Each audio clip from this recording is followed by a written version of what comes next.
Y'all, watch this. I am back with another story time, y'all. I know y'all be like, damn, there's so much bad stuff that happened to this lady. It's true. I mean, I've had a lot of amazing times too, but I've had some really crazy ass days in my life. So this is a story time about when my really, really good friend laced me. And I want to say, nobody deserves that. Let me just say that. But I think that was my karma. And I'm going to tell you why. So in 7th grade, I met this really, really, really nice person. I'm not going to say his name because he still followed me on social media. And I told him I forgave him. So, yeah, I'm not going to say his name. We could just go call him D. And D was like kind of the school bully or whatever. But for some reason, he had a soft spot for me. And he really liked me. Like, he would leave little stuff on my locker.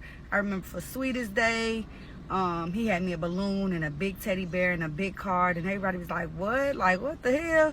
He don't like nobody. And so after that, you know, I didn't want to be his girlfriend, but I'm like, we could be friends. And then he would start like giving me money, buying me lunch, taking me to the store after school. And so me being young-minded, I took advantage of that. So I take his money and be like, we go together, and then break up with him the next day, like treated him really bad. So I lived all the way in the hundreds, and I was going to school on the north side. So anybody that's from Chicago know that's like damn near a 2-hour drive. Or I mean, not a 2-hour drive, a 2-hour ride on CTA. I would have to take like a bus from one end to the other and then get on the train for like an hour. So he had started coming home with me. He would ride all the way home with me from the north side, make sure I got in the house, and then get back on the train, on the bus and the train, back to his house, because he lived on the north side. And I wouldn't even let him in. Like, that's how bogus I was to him. So my mom, like, started inviting him in, and my sister took to him, and my cousins took to him, and they really liked him because he always came bearing something, like gifts, money, something. And so my mom used to tell me, like, stop treating him like that. He's a very nice person. He's showing you. She was like, if you don't want to be his girlfriend, tell him that and don't accept nothing else from him. Me being me. Anyway, so I would never forget, for Christmas, he bought me a nameplate. As y'all can see, I've always loved silver. Silver has always been my thing. I don't think I look right in gold, even though, you know, my husband did buy me a gold ring because he liked it on me. But silver has always been my thing. He bought me a nameplate with my name on it. I wanted it so bad. I loved it. And my mom was like, give him a kiss on the cheek, like give him a hug or something. I was like, no. Like, oh my God. I got into it with this other boy at school. He went and beat the boy up for me. Like, he was just a very, very good friend. He was trying to show me that he can be a good boyfriend, but I didn't want him as my boyfriend. But anyway, he called the house one day and he was like, hey, what y'all doing? And this is like right when I turned 15 and I had started dabbling in marijuana, right? And so he was like, I'm gonna come out there. And I was telling my sister, like, no. She like, yeah, let him come. He got this and he got that. So I'm like, okay. So he comes out there, y'all. This should have been a red flag, and my dad used to tell me about this all the time, and I still did it.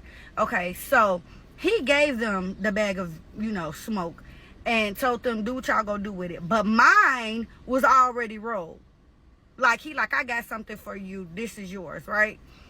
And he had bought like a bunch of KFC, and he had drinks and stuff. And I know y'all wonder, like, how at that young age, because we was like in 7th, 8th grade, y'all. I think it was like the summer. It had to be the summer of 8th grade, after graduating 8th grade. But for some way, somehow, D would get money. I don't know if his mama gave him money. I don't know if it was streets or what, but he always had money. So I'm going to cut this story short. Long story short, I, you know, hit it. And instantly, I didn't feel right. I felt like the room was spinning too quick.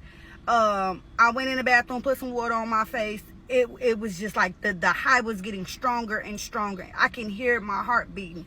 And my sister and them always make fun of me at this part, but I was saying, like, I'm seeing purple people. Like, I really was. I went in the kitchen to sit down. Like, I stumbled to the kitchen, and I saw, it was like I went on an astral trip or something. I don't know. And I would see these, like, purple people that look like monkeys. I know it's funny, y'all, but I promise you, I was so scared. And then in the midst of like this little concert like thing, because I seen like a little Ferris wheel by the sink, and it was such a crazy experience. And all through this, I can hear my heart beating, like my heart was beating so fast. And then I kept seeing this little boy. The little boy was like, come on, follow me, like telling me, come on, I'm gonna take you to where it's safe. I followed this little boy all the way up to my room. I lay down. He was sitting right there with me all while I'm still seeing this circus.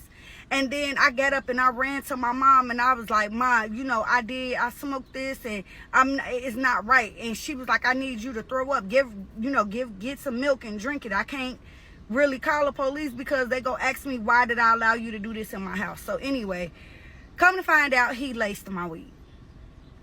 I don't know if you can say that on TikTok, marijuana, whatever, smoke.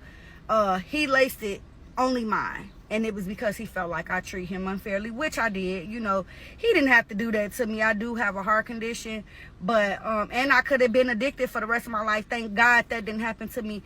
Later down the years, he found my sister, because we lost contact with him. He found my sister and was like, you know, can you pass a message on to her, tell her that I converted Muslim, and that, you know, I cannot carry on with my life or my religion without telling her I apologize. I'm totally indebted to her. I didn't want to accept nothing else from him, though. I apologized to him for treating him that way, but after that, never smoked, never drank, nothing. Like, that was and I had just started, y'all. I had just started experimenting with it. I was like, yeah, no, that was a sign from the heavens telling me this is not for me. So if y'all have any stories like that, please let me know. Y'all have a good day.